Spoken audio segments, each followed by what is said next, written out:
मैं उस दीपिका को जानना चाहती हूँ जो इस इंडस्ट्री से पहले क्या थी, कैसे यहाँ तक पहुँचे, दिल्ली से मुंबई तक का सफ़र कैसा था, उसके बारे में जानना एक चाहेंगे। ग्लिम्स तो तुमने मुझे अपनी ही स्टोरी से दे दिया है मुझे कि जब तुमने चोरी वाली बात बताई तो मुझे भी अपनी 7th 8th स्टैंडर्ड की मैं भी उसी टाइम याद पे थी। आया कि मैं भी अपने बालकनी में जाके और जब हमारे पास जैसे हमने स्टडी पूरा कर लिया होता तो तार डालते थे और काफ़ी डालने के बाद में एक बार वो लग जाता था और फिर आया आया आया आया करके ऐसे करते थे, अरे आया, कैच किया कैच किया कैच किया। तो ऐसा करके ही, बिकॉज मेरे पापा ने केबल नहीं लगाया हुआ था क्योंकि पापा चाहते थे कि हम लोग फोकस करें अपनी पढ़ाई पर और टीवी देखने से हम जो है कहीं ना कहीं हमारा फोकस जाएगा, क्योंकि हम लोग पापा की फैक्ट्री में भी हेल्प करते थे उनके काम में। तो it's kind of vocational training हमारी चल रही थी साथ साथ, क्योंकि घर में ही फैक्ट्री थी। तो हमको खेलना मेरे लिए काम ही था, क्योंकि पापा की फैक्ट्री में कुछ हेल्प कर दें तो वो मेरे लिए खेलना हो जाता था और बाकी टाइम पढ़ो या फिर घर का देखो। तो उस तरह से मेरी परवरिश हुई है। तो ये मुझे याद है कि मैं कुमकुम शो जूही परमार जी का स्कूल से आने के बाद मैंने वो देखा है ऐसे, और कसौटी ज़िंदगी की थोड़े थोड़े एपिसोड्स मैंने ऐसे ही डाल डाल के देखे हैं। इनफैक्ट फिल्म में हम दिल ले चुके सनम, तो ऐसे ही देखे तो मुझे याद आया कि ये मैंने भी किया है और बहुत मस्ती के दिन होते थे वो। कहीं ना कहीं मतलब कि उसमें आएगा कि नहीं आएगा, आएगा कि नहीं आएगा यही, और पापा अगर आ गए तो सबसे पहले हटाना पड़ेगा। तो वो मेरा भी ऐसी बचपन गया जैसे आपका है। तो अच्छा है, बट एक अच्छी चीज़ यही जो तुमने भी शायद की होगी और मैंने भी की कि जो लाइफ के स्ट्रगल्स थे उसको मैंने ओढ़ा नहीं। हाँ। मैं किसी हम लोग किसी सैड पॉइंट पे नहीं गए या इतना डिप्रेस होके, एक होप थी लाइफ में कि कुछ करके दिखाना है, हमें कुछ बन के दिखाना है। और मुझे लगता है आज टेलीविज़न तक मैं पहुंची हूँ कहीं ना कहीं मेरे दादाजी, बिकॉज इनफैक्ट कुमकुम शो के बहुत बड़े फ़ैन थे, क्योंकि सास भी गई बहू की। तो जब मैं जाती थी उनसे बात करने के लिए तो वो मुझे हमेशा ये कहते थे, मैंने पहले भी इंटरव्यू में बताया, तो उस टाइम वो मेरे को फोकसली ऐसे देख रहे होते थे। तो मैं उनको बोलती थी कि क्या आपसे बात करने के लिए इसमें आना पड़ेगा क्या? तो बाबा used to look at me like this कि मतलब कि क्या है जल्दी बोलो, हमारी कुमकुम जा रही है या क्योंकि सासू को जा रही है, मुझे देखने दो। तो बाबा की अटेंशन पाने के लिए मेरे अंदर ऐसे ग्रज हो जाता था कि यार मैं इतना अटेंशन मिल रहा तो मुझे भी जाना चाहिए। बट उसके बाद कुछ नहीं, ऐसा नहीं कि मैंने एक्टिंग के लिए कुछ ट्राई किया, मैं अपनी स्टडी पे ही फोकस कर रही थी और लाइफ में आगे बढ़ रही थी। कहीं ना कहीं कहते हैं ना सरस्वती बैठ जाती है। तो आफ्टर 11th 12th कुछ ऐसे स्ट्रगल्स आए लाइफ में कि मैं पहले मॉडलिंग में गई थोड़ा बहुत, और मेरे कॉलेज फ्रेंड्स के थ्रू मैंने कुछ एड्स करने शुरू किए। और एड्स करते करते मुझे काफ़ी डायरेक्टर्स ने बोला कि I look very good on camera और मुझे इसको सीरियसली लेना चाहिए।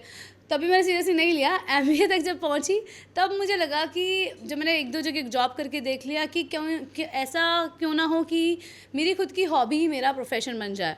तब मैंने थिएटर ज्वाइन किया। अस्मिता ग्रुप से मैंने, पंकज जी थे, उनसे मैंने वर्कशॉप लिया। तो मुझे और इंटरेस्ट आने लगा। फिर मुझे एक्टिंग में साइंस और आर्ट्स सब कुछ दिखने लगा। तो मुझे सर बोलते थे कि जब मैं परफॉर्म करती तो काफ़ी नेचुरल लगता है, जो बाकी स्टूडेंट्स का उतना नहीं लगता था। तो उनकी बात भी जहन में आने लगी। तो मैंने उनको बोला कि मुझे फिल्म मिलेगी कि मैं फ़िल्म के लिए ट्राई करूँ कि टीवी के लिए ट्राई करूँ। तो इस तरह से बातें हुई। मैंने काफ़ी वर्कशॉप ली, सक्षम थिएटर ग्रुप के साथ में प्ले किया। और जब प्ले करने के लिए मैंने अपनी मम्मी को बुलाया, जब मेरा प्ले हो रहा था, तो इमरती का मैंने कैरेक्टर किया था। तो मेरी मम्मी एकदम शॉक में हो गई। तो हम लोग, मुझे यार दिल्ली मेट्रो में जा रहे थे, मम्मी ने एक वर्ड भी अटर नहीं किया, और जहाँ वो मुझे नहीं जाना देना चाहती थी। मुझे लगा मम्मी को अच्छा नहीं लगा कि बुरा लगा है। एंड जब हम घर पहुँचे तो पापा को उन्होंने बोला कि मुझे तो ये लग ही नहीं रही थी मेरी बेटी है कुछ और ही लग रही थी। तो ये तो एकदम कैरेक्टराइजेशन कर रही है, मतलब अब मैं इसको नहीं रोक सकती, बिकॉज मैंने अब देख लिया कि इसको, मैं अभी तक ये सोचती थी कि इसको नहीं आता है तो मैं पुल अप कर सकती हूँ, बट अब तो मैंने देख लिया तो कुछ और ही दीवानगी थी इसके अंदर, एक अलग ही तरह से ये कैरेक्टर करी थी। तो वो मैंने सुन लिया था। तो मुझे समझ में आया कि मतलब ये मम्मी अप्रिशिएट कर रही है पर कहीं ना कहीं मम्मी डर गई है। तो उसके बाद मुझे दिया और बाती हमको ऑडिशन आया और मैंने वो दिया।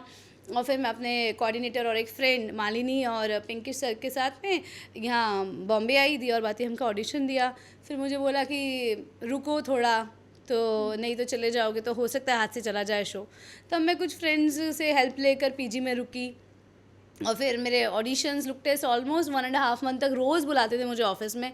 रोहित ने कहीं ना कहीं मैम ने, शशि मैम ने उनको बोला था कि इसकी वर्कशॉप लो, देखो कि एक्टिंग करेगी ढंग से, नहीं चैनल ने पसंद तो कर लिया इसका फेस, पर क्या कर पाएगी क्या संध्या का रोल। तो रोहित ने 5-6 डेज़ मुझे वर्कशॉप जैसे के लिए, जिसमें मुझे अलग अलग एक्ट्स दिए जाते थे और मुझे वो परफॉर्म करना होता था। तो ऐसा करके मेरी वर्कशॉप्स हुई और फाइनली मैं पुष्कर में शूट करने पहुंची और मैंने फ़्लाइट मिस कर दी। पहली फ़्लाइट मैंने अपनी मिस कर दी, और बिकॉज मुझे रात को थोड़ा कोल्ड हो गया था, मैंने एविल खा ली और मुझे लगा कि मेरे फेस में मेकअप लगेगा और कोल्ड होगा तो यहाँ से मेकअप निकल जाएगा और मेरा फर्स्ट डे है, मैं ऐसे कैसे रिस्क ले सकती हूँ। नहीं, मम्मी ने बताया था कोल्ड की मेडिसिन है, ये मैं खा लेती हूँ। तो वो मैंने खा लिया, मैं सोती रह गई। 6 बजे मुझे, 5:30 बजे एयरपोर्ट पहुंचना था और मेरी आँखें 6 बजे खुली और मैं देखा तो इतने सारे मिस्ड कॉल्स, और मैंने मैम को बोला कि मैम, तो मैम ने बोला कि नहीं हमने बात कर रखी, तुम आ जाओ, बस बैग लेकर आ जाओ, लगेज में मत डालना। मैंने कहा मैम मैं तो घर पर ही हूँ। तो वो मेरा फर्स्ट इम्प्रेशन था मैम का, कि सो अनप्रोफेशनल एंड लाइक उनको लगा कि ये मैंने किस लड़की को ये इस रोल के लिए कास्ट के लिए, she is so. But thankfully ये था कि उन्होंने उस 2 दिन मेरी शूट नहीं रखी थी। वो चाहती थी कि मैं ऑब्ज़र्व करूँ पूरे माहौल को, और उसके बाद 3rd डे मेरा शूट था। तो मैं फिर सब लोग टेंशन में आ गए। मैं, अच्छा मेरा मुद्दा यही था कि अब मैं दिल्ली जाऊँ कि मैं अब ये जयपुर की फ़्लाइट पकड़ूँ, मुझे ये बता दो, क्योंकि पीजी के भी लास्ट डेट तभी तक दूसरी और लड़की आने वाली थी। तो उसी दिन तक के लिए मैंने वो अपार्टमेंट, वो अपना वो बेड लिया हुआ था। तो मैम को इतना क्योस हो रहा है, मैं पूछ रही हूँ कि मैं दिल्ली जाऊँ मैम, कि मैं पुष्कर आऊँ, जयपुर की फ़्लाइट लूँ कि नहीं लूँ। तो इस तरह से मेरी जर्नी शुरू हुई एकदम ही, मतलब कि, और जब मैं वहाँ पहुँची तो सबने मुझे बोला तुम अकेली आ जाओगी पुष्कर तक, मतलब जयपुर से तुमको टैक्सी लेकर फिर तुमको पुष्कर आना है। मैंने बोला क्यों नहीं, मैं दिल्ली से मुंबई आ गई, मैं आ जाऊँगी। मैंने बोला क्या, और अंदर से डर रही हूँ मैं। और फाइनली मैं पहुँची जो है पुष्कर, और जब शाम को मैंने सबको देखा, सब लोग शूट से जब वापस आए, मेरी हिम्मत तो नहीं थी शूट पर जाने की, क्योंकि मैं 2-3 बजे तक पहुँच पाई थी।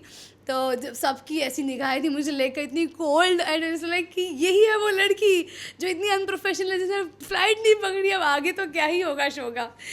तो और उस फर्स्ट इम्प्रेशन को अच्छा करने के चक्कर में मुझे लगता है कि कहीं ना कहीं मैंने पूरे 5.5 साल शो चला, पूरा time I was so punctual. Like ये मुझे नहीं देखना है, ये आइज़ में मुझे नहीं देखना है, अपने लिए ऐसी डिसरिस्पेक्ट नहीं देखनी है। तो वो अच्छा ही हुआ कि मेरा फर्स्ट इंप्रेशन ख़राब हुआ, तो मेरे को समझ आई और मेरे लिए इम्पोर्टेंस हुआ कि इज़्ज़त आँखों में कितनी ज़रूरी है सबके लिए। तो मज़ा ही आया। मैं हर बार आई वॉज ऑन टोज और मेरा माइंड ऐसे इंगेज रहता था, नहीं I have to give my best, I have to give my best.